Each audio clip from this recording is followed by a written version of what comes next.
In this video, guys, we are checking out a 2024 Arctic Leopard E-XE 880. Watch it get up this hill. Oh, it's wheeling up that. This is going to be one of Arctic Leopard's newest additions to their electric dirt bike fleet. And this model in particular is going to be geared a lot more towards cross-country / enduro riding. Which has got me pretty stoked for this bike because that's the exact style of riding that I do and what I race in. So without any further delay, guys, let's get into the first test ride of the Arctic Leopard E-XE 880. Okay, yeah, I'll bring it back. Yeah, in one piece. Yeah, okay, yeah. Thanks. This is cool. Have fun. Thanks. All right, so we are in the Arctic Leopard EX 880. So starting off, I want to talk about the size of this bike. I hopped on this Arctic Leopard directly after riding my Surron Ultra B for 2 hours, and it is noticeably bigger. It would be a similar feeling to jump from a 125 to a 300. The bike isn't necessarily that much taller, but it is considerably wider. All right, I'm plotting.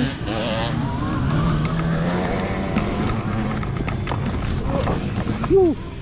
So it feels pretty torquey, and I got to get used to the foot brake again. Something that I noticed right away when I started riding this bike that threw me way off at first were the brakes. So on every e-bike I've ever ridden, I've always had both front and rear brakes up by my hands. But on the EX 880, you have your front brake by your right hand, your rear brake by your foot, which is standard dirt bike, but not standard electric. And then over for your left hand, you actually have a regen lever. And if you're unfamiliar with the concept of regen, it's when electric vehicles turn their motors into generators, and they use the stopping power from the motors to charge the battery. And the regen on the EX 880 is so strong when you pull that lever all the way down, it acts as a rear brake, which is pretty neat. So when you're braking, you're actually charging your bike and you're saving your brake pads. Got used to it. So regen. There we go. Like that's a stop. That's a pretty good brake right there. Not bad in the tight spots.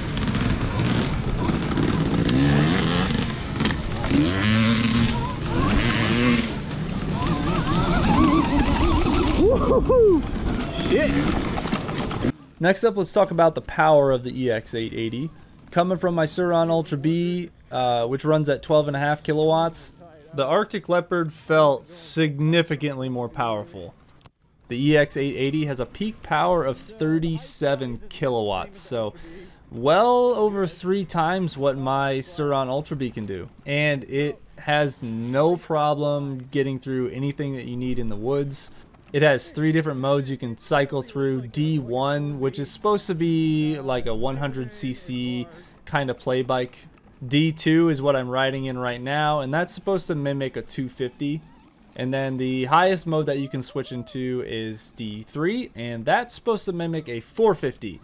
I would never go personally above D2 in the woods. D3 was probably specifically designed for motocross style riding. Gotta get out of these guys' away.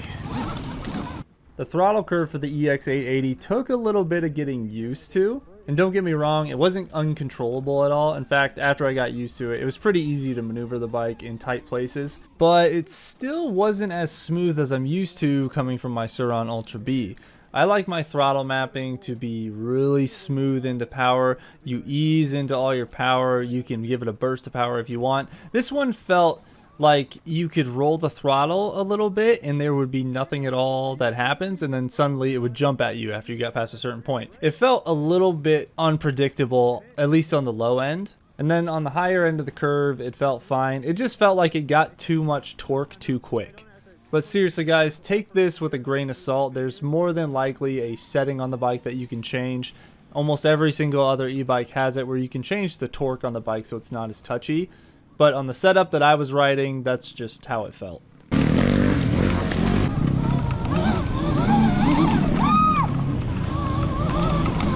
Woo.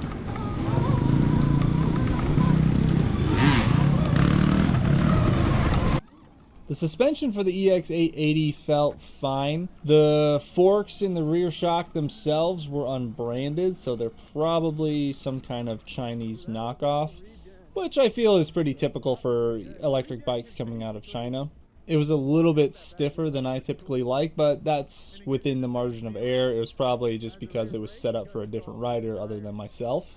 I feel like if I owned the bike, I could really dial these front forks in and the rear shock in to ride over all of this rocks and roots and everything really smooth. But the forks and the rear shock themselves, I felt were like, they were completely adequate for what the bike was doing. This felt fine. And like I said, if I had the bike and I had more time on the bike, I could really dial this stock suspension in to get it to feel really smooth.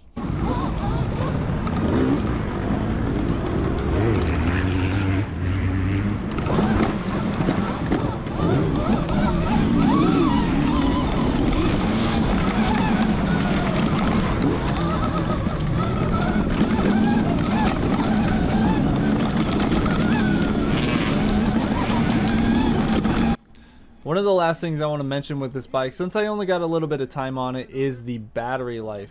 This is one of the reasons I believe this bike is so significant in particular, is because this comes with one of the biggest batteries on the market. This model in particular ships with a 90 volt 75 amp hour battery, which translates into a 6.7 kilowatt hour pack, which is bigger than a Stark Varg, which the website says can give it up to 112 miles. I always say take the website's number and cut it in half, and that's more of a realistic number, which is around 55, 60 miles, and I would totally believe that this bike could reach that. Just before I hopped on this bike to test ride it, it had been through a 2-hour-long hare scramble, and it still had 35% left. When I got done doing another lap on the bike, we had 29. So it has really, really good battery life, and that's why I think it's so significant, because if you're an off-road rider and you're doing races like these, you need to be able to do an hour, 2 hours, 3 hours on a charge. So in the range aspect especially, this bike was super impressive. Pretty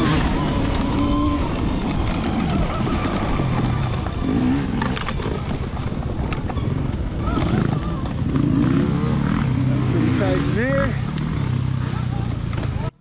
One last thing that I want to mention before I get to the end of this video that I was really surprised with is the weight of this bike. I feel like the 880 could easily compete with the Surron Stormbee, Stark Varg, KTM Freeride, a bigger, heavier duty electric bike. The problem with all those bikes is that they are so heavy. Pretty much all those bikes that I listed are almost at the 300-pound mark. So for trail riding, 300 pounds, if you fall over, that can be a death sentence. The E-XE 880 though, I was shocked when I heard this. It weighs at 238 pounds. Easily one of the lightest in its class.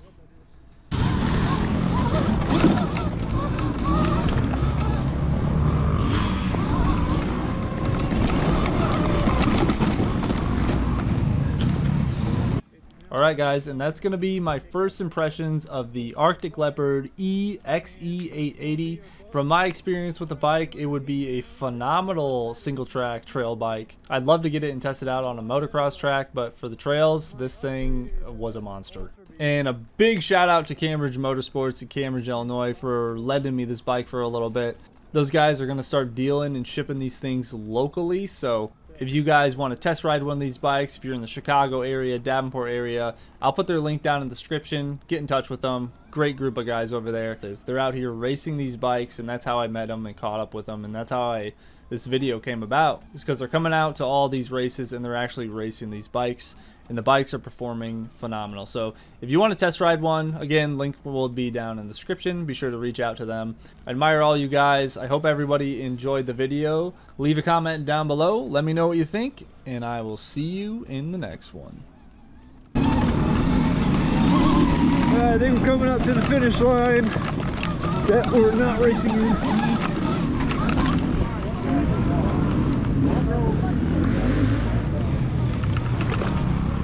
All right, woo! Ah, that was fun.